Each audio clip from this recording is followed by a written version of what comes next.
عرب کی ایک ہی حکایت ہے کہ ایک آدمی کی دکان مکمل طور پر جل کر راکھ ہو گئی اور صرف دیواریں جلتی رہ گئیں۔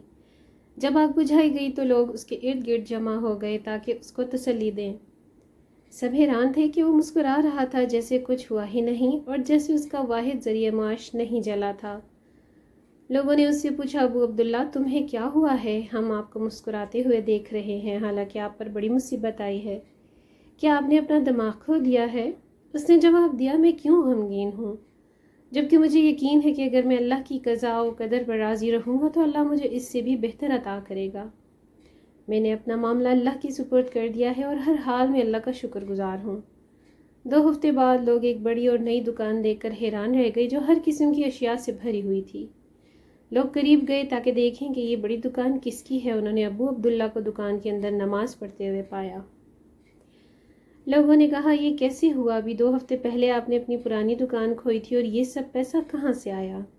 ابو عبداللہ مسکرایا اور کہا، کیا میں نے تم سے نہیں کہا تھا کہ مجھے یقین ہے کہ اللہ مجھے عطا کرے گا؟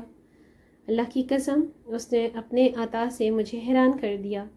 جمعے کی صبح میرے پاس اپنے بچوں کے کھانے کے پیسے بھی نہیں تھے۔ میری بیوی نے کہا کہ وہ اپنی بہن سے قرض لینے جا رہی ہے۔ وہ گئی اور 1 منٹ کے بعد کچھ پیسے لے کر واپس آ گئی۔ میں نے وہ پیسے لیے اور مچھلی خریدنے کے لیے بازار چلا گیا۔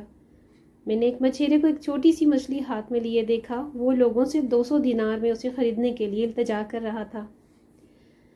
یہ قیمت مچھلی کے لیے مناسب نہیں تھی اور کچھ لوگ صرف 50 دینار دے رہے تھے۔ میں اس کے قریب گیا اور پوچھا، آپ اس کو اتنی زیادہ قیمت میں کیوں بیچ رہے ہیں؟ اس نے جواب دیا، میری بیٹی بیمار ہے اور میں نے سمندر سے صرف یہ مچھلی حاصل کی ہے اور مجھے اس پیسے کی پوری ضرورت ہے تاکہ میں مکمل دوا خرید سکوں۔ میں اس کے حال اور حالات پر افسوس کیا اور کہا، میں اسے اللہ کی راہ میں صدقے کے طور پر لے لوں گا۔ میں نے اسے 200 دینار دیے اور مچھلی لے لی۔ پھر میں گھر واپس آیا اور اپنی بیوی سے اسے تیار کرنے کو کہا۔ پھر میں جمعے کی نماز پڑھنے گیا۔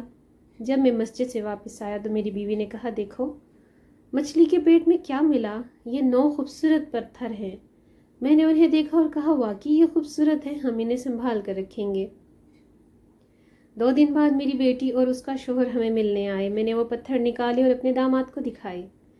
اس نے انہیں دیکھا اور کہا، یہ پتھر نہیں ہیں، یہ بہت قیمتی موتی ہیں، ان کی قیمت بہت زیادہ ہے، آپ بہت امیر ہو جائیں گے۔ میرے داماد نے تاجروں اور ماہرین سے رابطہ کیا اور میں یقین نہیں کر سکتا تھا وہ انہیں خریدنے کے لیے مقابلہ کر رہے تھے۔ میں نے صرف 3 بیچے اور 6 موتی باقی رکھے۔